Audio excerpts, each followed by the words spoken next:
What is up, my beautiful people? My name is G-Vance and welcome back to my channel. And today we're going to be talking about the new album by Jadakiss.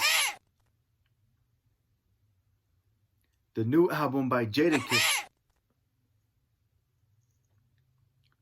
The new album entitled Ignatius by Jadakiss. God damn it, will you stop fucking doing that? This is the 5th studio album by Jadakiss as a solo artist since 2015's Top 5 Dead or Alive. But he did have that little collab project back in 2017 entitled Nightmare on Elm Street with rapper Fabulous. So yeah, I'm actually kind of surprised that this is only Jadakiss's 5th studio album, because I would think that he would have a shit ton of albums out, since he has been doing this for a very long time. I'm gonna be honest, this album is nothing like Nightmare on Elm Street or Top 5 Dead or Alive or just Kiss of Death in general, just any Jadakiss album that you've heard in general, because first of all, it's a pretty short album. It's only 47 minutes long. It has about 13 tracks in it, and at the same time it's a very emotional and it's kind of like a sad sort of emotional album, which is something that we would never think of when it comes to a Jadakiss album. To be fair, Jadakiss uses this album as a way to pay like his respects, and it's sort of a tribute to his longtime friend and producer J Ice Pick Jackson, which I personally don't know who he is. I know that he was a producer to not only Jadakiss but to a lot of other really talented rappers back in the day.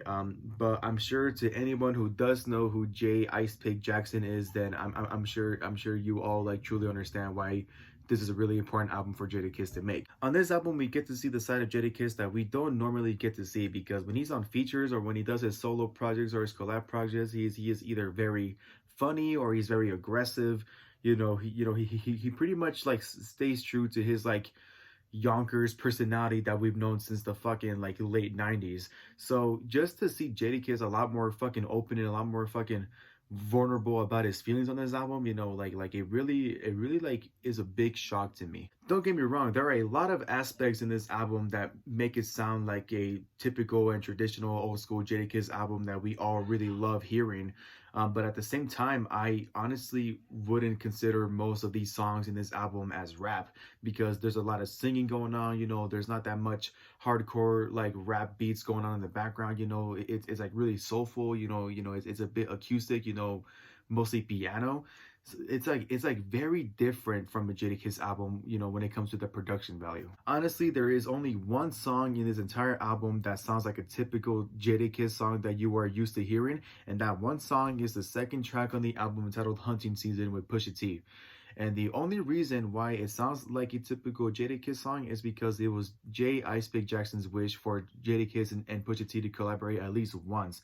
And honestly, I'm glad they were honoring his wishes on that, because Jadakiss and Pusha T sound so fucking well together. I can't believe it took this long for Jadakiss and Pusha T to do a song together, but I really hope this isn't the only song that they make. I honestly wouldn't be upset if Jadakiss and Pusha T just make a fucking collab project together. Wouldn't that sound fucking amazing? Just Jadakiss and Pusha T just fucking going hard. I honestly would be excited to see that shit happen. Unlike most OG rappers in the game right now, I think that Jadakiss is definitely one of those old school rappers that have been able to successfully adapt to modern day times, while at the same time being able to keep his same style that he's had since the late 90s. And I honestly I'm never disappointed when Jadakiss drops a new album, because he always has a mix of the modern rap and a mix of the old school rap in it, and it always sounds really fucking different. This whole album sounds really soulful in general, and it just it kind of makes you feel like you're at a funeral, just just hearing Jadakiss just tell stories and reminisce on his good times with not only J Ice Pick Jackson, but just with any other of his friends that have passed away. It kind of seems really sad just hearing him be so open about his feelings, and just it feels like a really sad album, because if you've ever had somebody that you truly appreciated and loved and has passed away, this album is gonna hit you hard like that. I also really like that Jadakiss uses the last two tracks to like fully like say goodbye to J. Icepick Jackson, and he also like takes his time to pay his respects to the very late Pop Smoke. For those of you that don't know, this album was actually supposed to drop last month at the very end of February, but then, you know, just suddenly Pop Smoke passes away like that. And, you know, like it had everyone in a fucking shock, you know, including Jadakiss himself. And so he just wanted to push the release date back a bit because he just wanted, you know, he wanted to pay his respect to Pop Smoke and give New York a chance to, like, you know, pay their respects to Pop Smoke, because, you know, they truly did lose a really like promising, you know, new artist. You know, I personally didn't listen to Pop Smoke. I didn't really know who he was, but I just really felt bad that he dropped, like, you know, his debut album like a few weeks back, and then all of a sudden he just like passes away, you know.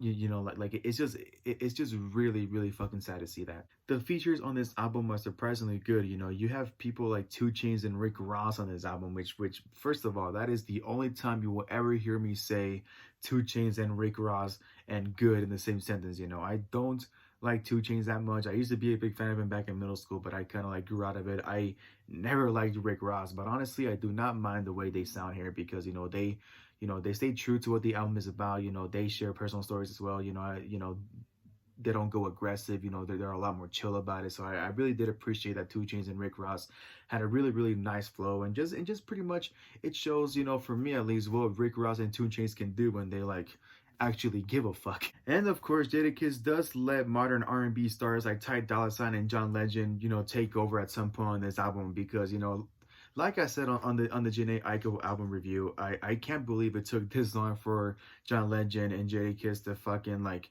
do a song together, because like they just sound so good together. You know, John Legend sounds so good. No matter who he's with.